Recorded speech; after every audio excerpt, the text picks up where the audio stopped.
I was Tim's executive assistant for the better part of 12 months. During that time, I was the closest person to Tim. I traveled with him around the world, thinking we were saving kids and doing something good. I traveled with him, promoting the Sound of Freedom movie throughout the domestic and international tours. Can I have one of those? Sorry. I also served as his personal therapist at all hours of the day and night.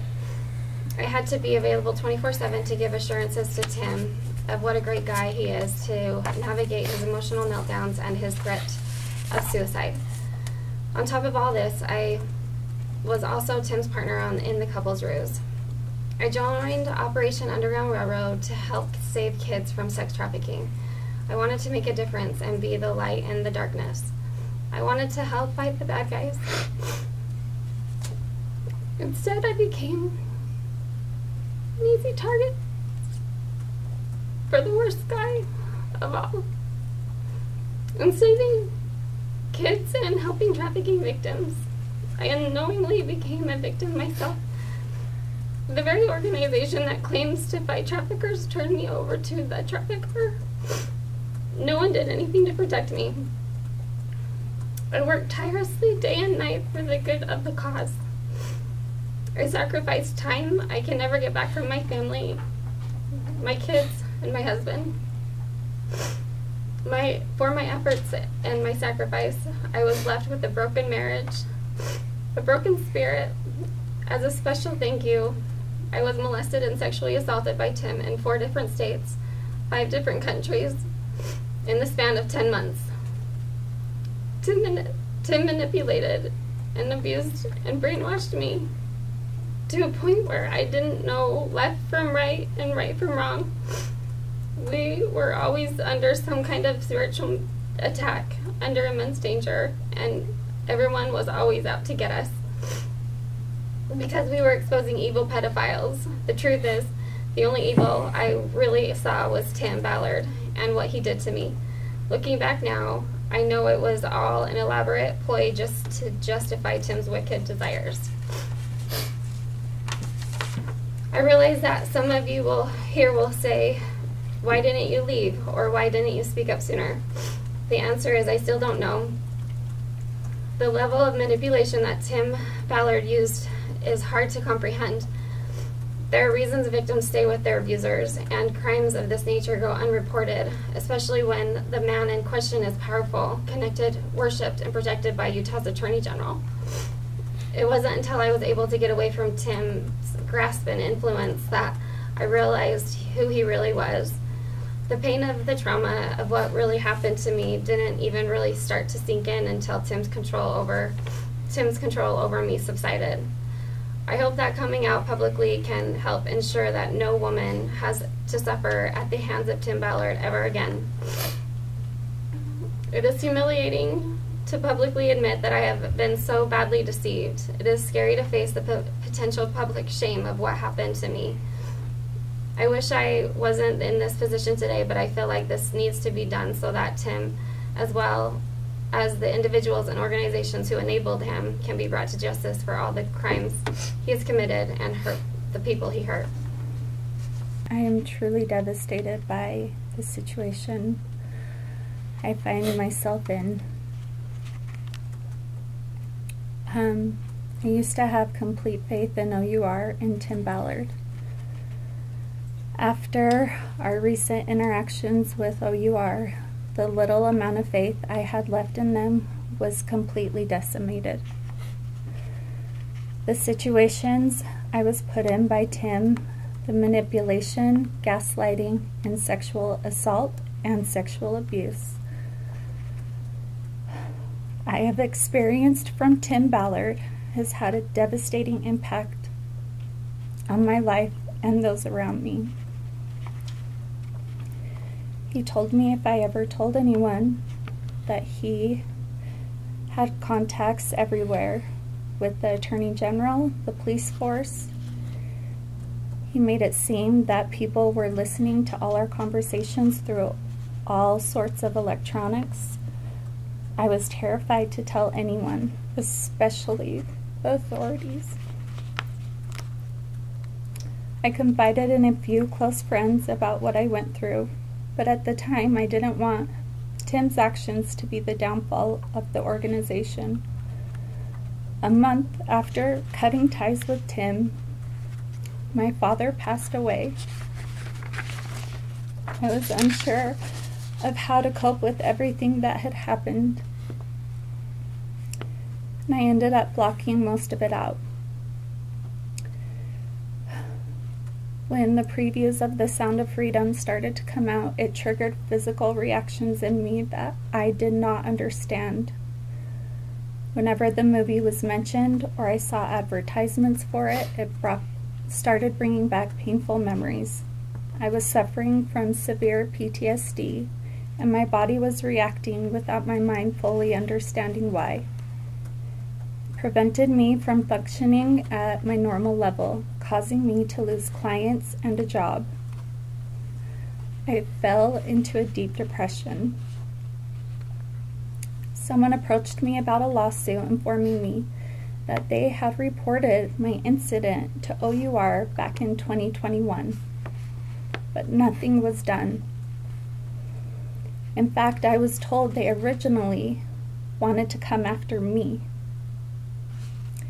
They never reached out to me. That made me feel very small. A company that saves women and children from sex trafficking would cover up a horrific incident to save themselves.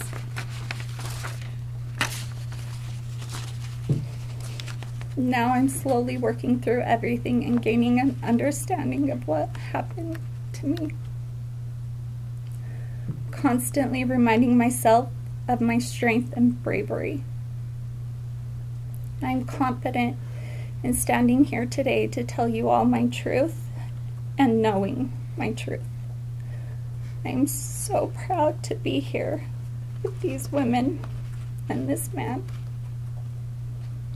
I'm so proud that I came forward, and I will not allow OUR or Tim Ballard to treat anyone else the way that I was treated. I will not stand by and allow Tim Ballard to hurt anyone else, to abuse anyone else. I will use my voice against those who cover up predatory behavior or sexual assault. I want to be a voice for those who haven't had one and help them understand that they always have a choice and a way out. I want them to know that they are not alone. It's humiliating to share the most mortifying moments of my life publicly.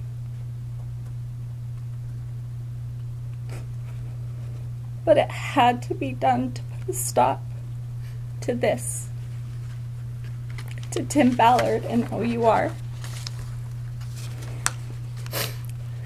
The truth is finally coming to light, and the evil, the pure evil, can no longer hide. My name is Bree Rader. I'm a former Marine, and I'm a licensed clinical social worker. I treated the victims of trafficking for more than a decade, and Tim knew he could manipulate that. I came to OUR because I thought, what if I could intervene before someone ended up broken forever? Before they had to suffer this kind of pain for the rest of their lives. I'd sat in a chair for 10 years and had held people's hands as adults who'd suffered what OUR and Tim fraudulently represented that they were fighting. It was obvious I could be manipulated because of how much I cared. I joined OUR and I was brought out to Utah for an interview. That interview consisted of Tim immediately talking about the couple's ruse. My background was not vetted. My references were not checked, because the only thing that mattered to Tim was whether or not I thought I could engage in the couple's ruse. He was obsessed with it. He asked everyone else to leave the room, asked me if I was gay because I have a half-shaved head. I said no.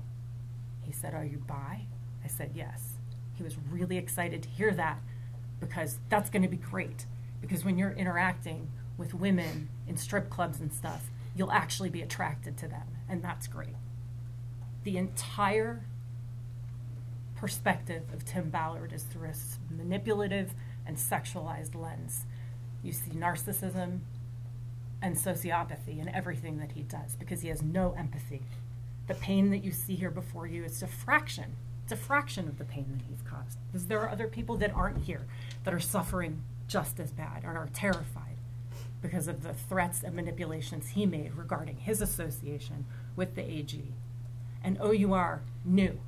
When I got back from an op, and all of my story is detailed in an article released by Vice only a few days ago.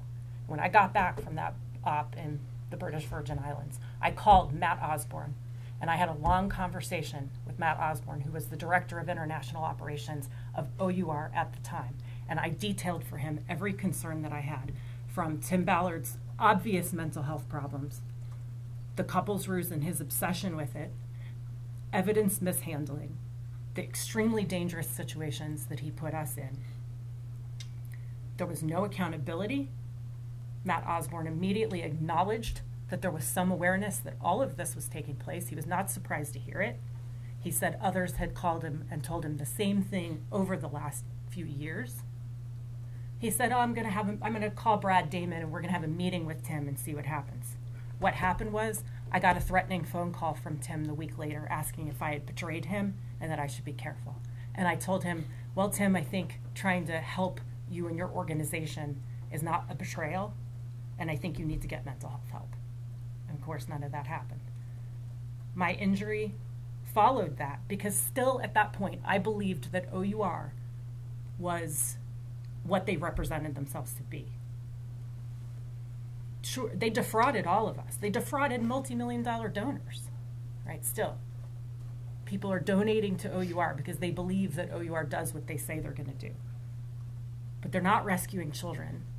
They're making a morality play for money and for donations, and they're using videos of us and other fake operations like the training where I was injured. And there's a video. I believe you've been provided with the video. There are many videos of everything that we've done, because the whole point of it was so that Tim and OUR could extract donations for people using this footage. And as a result of that training, I was badly injured, closed head injury. This is not bone anymore. This is a silicone and titanium implant, and I wake up every morning with fluid buildup. I have no peripheral vision. It's all double vision, and I will live with this for the rest of my life. My daughter has a panic attack every time I need to leave town because she thinks mom is going to come home concussed and unable to think and unable to function and need surgery. I had bone fragments adhered to my facial nerve, and my whole side of my face was numb for weeks and weeks and weeks. And I still suffer some numbness. So this is just another example of the negligent behavior of OUR and how that negligent behavior is actively harming people, because there were over 60 people at that training. Again, no background checks, no vetting. In order to get into the training, we had to watch Operation Toussaint and write a statement about how much it meant to us. Right? This is we had to prove our ability to be fully in the cause before we could move forward. And that's it. That's all they needed to know from us. And this is dangerous, and it's harmful, and it's devastating, and it's Tim and OUR, because OUR has taken no accountability and has facilitated actively and knowingly everything that Tim did. I am here painfully as a survivor myself, because I joined with many of you once all united with the company, man, a majority of the world for a cause we all agreed on, which was to stop predators and protect women and children from sexual exploitation. What we as a group have been through and experienced personally in the same company has not just been painful for us. We know it's horrifying for many of you too. Not only has Tim continued with his elaborate storytelling and denials of our experiences, but OUR came out with the following statement. We are disappointed that the Plaintiffs' Counsel continues to litigate this matter in public rather than accept our good faith efforts to resolve this dispute amicably. My apologies. This enrages me because there is a side they haven't shared. Many of us have given OUR and Tim multiple chances and warnings to take ownership, to make amends, and to protect their company and this cause privately, not only over several months, but years. They have said we are out to hurt the cause and are pedophiles ourselves, whoever we are. But they know who we are and have lied about us. I have risked my life for this cause, and the pain and fallout from it has been tremendous. The way in which they have handled us, the very victims they say they swear to protect, is gut-wrenching. We have not been out to get anyone. We have just told the painful and traumatizing truth. Embarrassingly, we became the victims, yes, but we are also warriors. And there are many women and men, unnamed and unknown, who aren't standing here, who too have been hurt by this. We join this fight to rescue and protect children, women, men, and to stop predators. And we are still doing that right now by speaking this truth. How many more women have to come forward for this to be taken seriously and be seen for what it is? If this was your wife, your mother, your sister, your friend, would it be so hard to believe it then? It's ugly, yes, but it has to be seen because this has to stop. I joined a cause to fight for victims and prevent further pain. I don't want more war, more victims, more hiding and denying for this world. I want more healing, action, and coming together. And sometimes the most painful part of that healing is telling the damn truth. There comes a time in your life when you can no longer put off choosing. You have to choose one path or the other. You can live life safe and be protected by people just like you, or you can stand up and be a leader for what is right. This quote's really resonated with me the last couple of days. My goal today is to enable and encourage honesty and accountability. It was never my intention at the beginning for this to end up in a public setting, but as time goes on, it has become increasingly clear that this is the right option. When the truth is not being heard in a private setting, sometimes shining a light on it and giving it a larger voice is the only option. I'm not standing here today to spread hate or anger. I'm here to defend those with good hearts that were taken advantage of. I'm not here to solely cast judgment on others. I'm here to give a voice and validate those who were never given the option to seek justice in the face of abuse. Revealing who I am in this public setting is scary, but I firmly believe in truth, and I believe in letting light shine through, even if it is incredibly difficult. Those who know me know that I have always been extremely passionate about saving and protecting women and children. The reason I became involved with OUR from the beginning was because I have always had an extremely strong desire to help those who could not help themselves, to protect those who could not protect themselves. As someone who's dealt with my own fair share of pain in life, my desire to save women and children was and still is strong. My goal from the beginning has not changed, and even though it is scary, I will continue to give a voice to what is true and to what is right, because that is the most important thing to me and always has been. The goal to save women and children is noble, and it deserves to be fought for, but the ways in which it was gone about were and are wrong. Those methods and the people that enacted them and sat by while they were implemented need to admit it and accept it, because lying about it and pretending that the manipulation, abuse, addiction, coercion, and more did not happen is not an option anymore. I wish that this could have been dealt with in a private way. But when avoidance, denial, and lies keep happening, I have to take steps moving forward and do what needs to be done. Success on any major scale requires you to accept responsibility, and in the final analysis, the one quality that all successful people have is the ability to take on responsibility. Now is the time for OUR and Tim to take this accountability, to accept this responsibility, for the sake of the organization and what it represents, but for us women and men, and countless others who have been wronged in a variety of ways. Now it is OUR's and Tim Ballard's time to step up and do the right thing.